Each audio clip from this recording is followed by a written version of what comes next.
folks, this is Kelly from Paper Girl KB.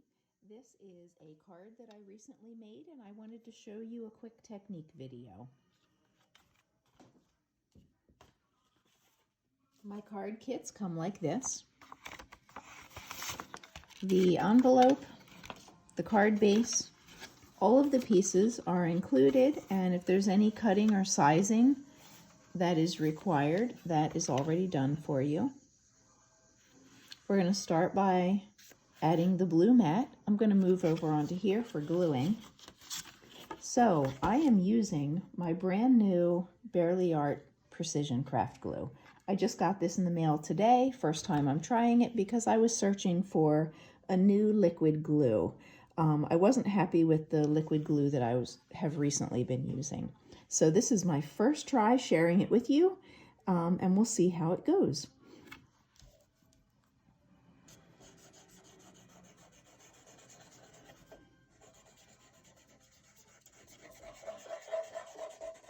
So far going on very nicely. It's a little more liquid, a little thinner, I guess, in consistency than what I'm used to. One of the liquid glues that I love is Tombow Multi, the one that comes in the green. I'm going to move this over here just so I can look down on it and line it up a little better. I love the Multi by Tombow. The reason I'm looking for an alternative is I really want something that you can buy in bulk and then refill your bottles. So that's why I'm trying Bearly Art. Okay, so we've got that down. So the technique that I wanted to show you is burnishing, or I guess distressing the ink or the edges of the paper. Here's an example where I took sandpaper, a sandpaper tool, and I distressed the edges.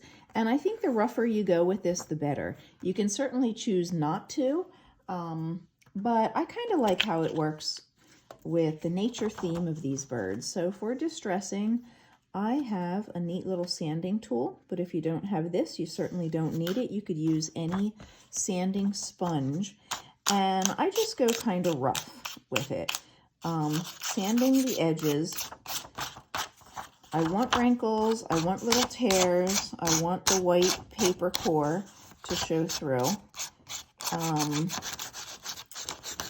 There are no mistakes. If your goal here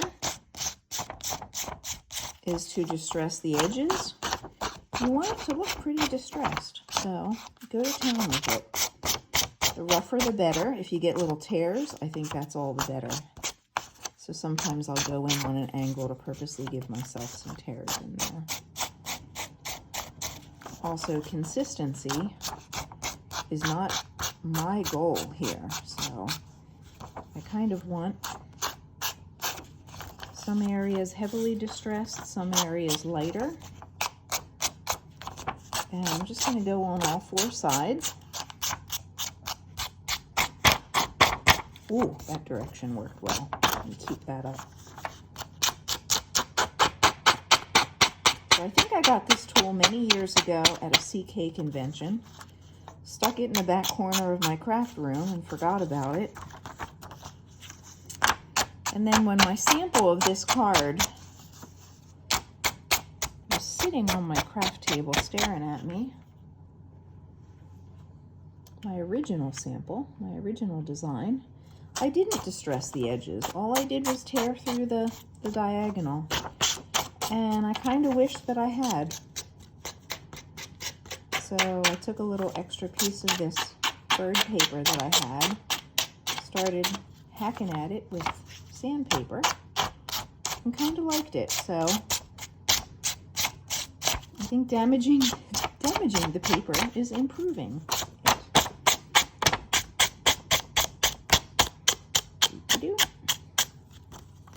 Getting a lot of paper dust. Ooh, yeah. It seems like when I go in on like a harsh angle is when it really rips the nicest. Whoa, that's a major rip.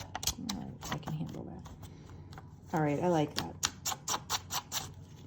Okay, so the next thing that I did for this card make sure your birds are right side up. I'm going to move the sample out of the way, but make sure your birds are right side up as opposed to upside down.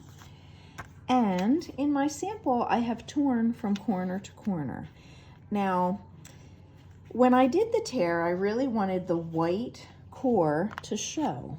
So when you're tearing paper, when you begin a tear, the right core is going to show on the layer of the paper that stays to the back. So if I'm tearing this piece to the front, my white is going to show on the back. So I'm just going to very roughly go kind of straight, but not really, from corner to corner.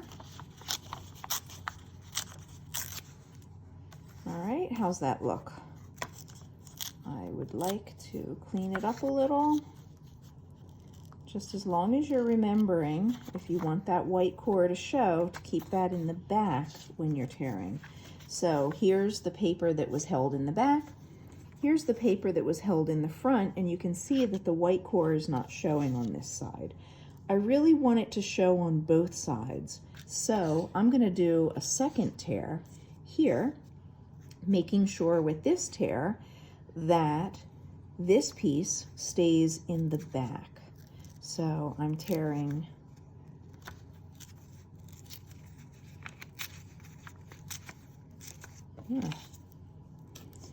there's a tearing kind of tool that I think would be awesome to have, where it gives you a general line but still gives you an irregular tear.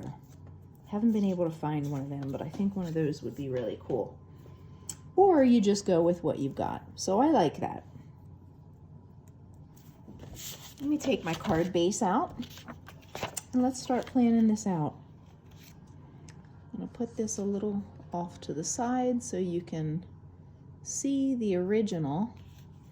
Oh, by the way, I'm a crafty gal, but I am a little technologically challenged, and I still haven't figured out, haven't taken the time actually, to figure out how to do a watermark on my videos. So here's my little handmade watermark. Excuse me. Allergy season. I'm very sorry. I'm going to add that. I really hope this cough goes away. If it doesn't, I'm going to have to halt the video and come back to you. I like that layout.